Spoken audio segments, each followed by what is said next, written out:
Hello everyone, my name is Rachel Aura Azela Sompotan and my student ID is 2802569118. What if your whole life was a performance? Every friend you had was lying. Every place you knew was fake. Every choice you made wasn't really yours. This is Truman Burbank's world. In The Truman Show, 1998, directed by Peter Weir, Truman lives in a sea haven, a bright, beautiful American suburb that's entirely fake. It is a set of 24/7 reality show. He doesn't know it, but the rest of the world is watching. To the audience, sea heaven looks perfect. No war, no poverty, no uncertainty. But beneath the surface is a manufactured dream, one that critiques the modern world's obsession with order, security, and control.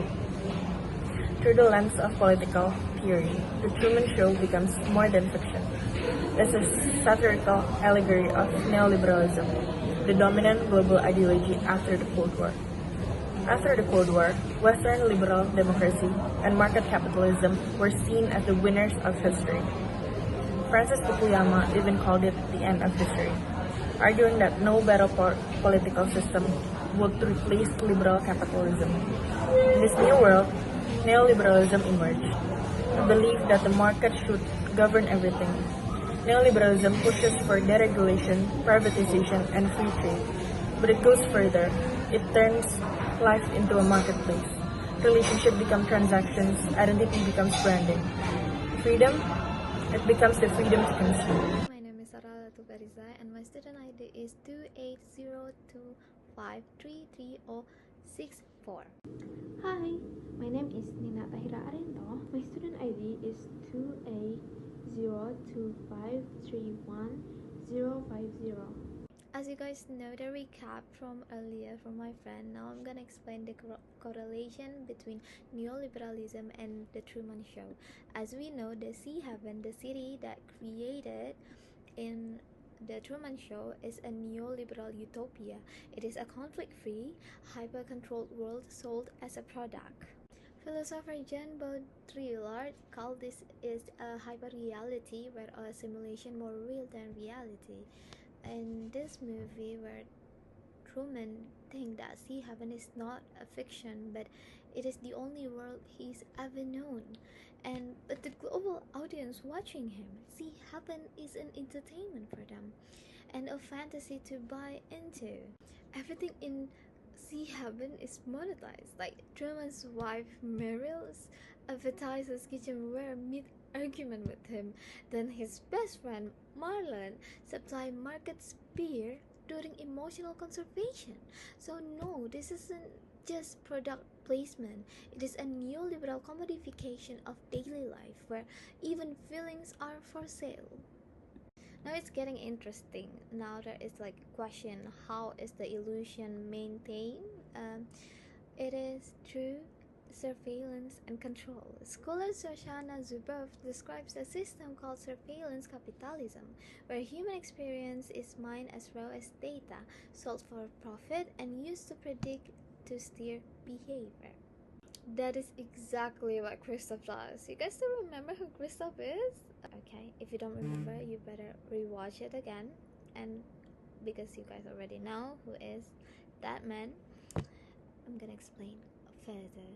He doesn't just film Truman, he analyzes him. When Truman dreams of living, Christoph creates a fear of the ocean. Then when Truman falls in love with Sylvia, which is the unscripted character, she's erased from the set. This isn't freedom, it is a behavioral engineering. Then why doesn't Truman resist earlier? Well, because the system doesn't rely on force, it relies on manufacturer consent. The audience, both in the movie and real life, are complicit.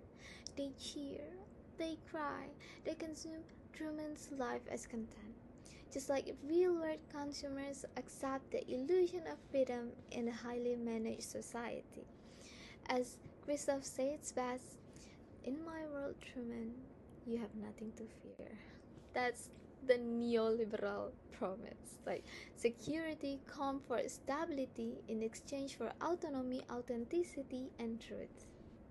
But the system has a flaw. It can control authentic human impossibly was real, unscripted, and even emotional becomes the key to his awakening.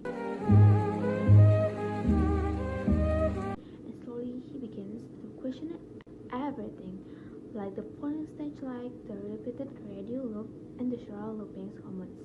Truman fights back. He challenges the narrative. He sails beyond the edge of the war. At the edge of sea heaven, Truman discovers the truth, a door painted in the sky.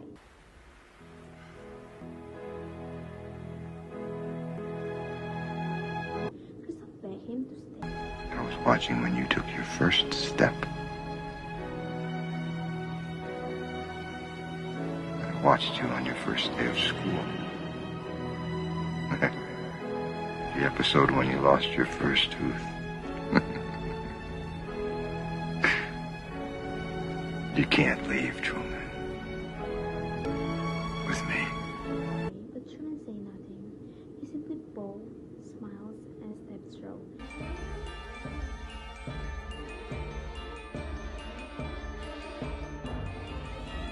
That moment is symbolic. Truman isn't just escaping the fake town, he's rejecting an entire ideological system, the neoliberal system. They hype real. The moment ties in, he chooses to unknown, the uncertain, and the real.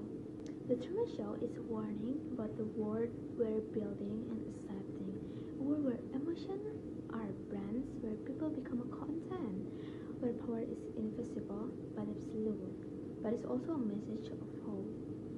That real freedom begins when we question the system that shape us. Like Truman, we can walk out, and even if we don't know what's on the other side.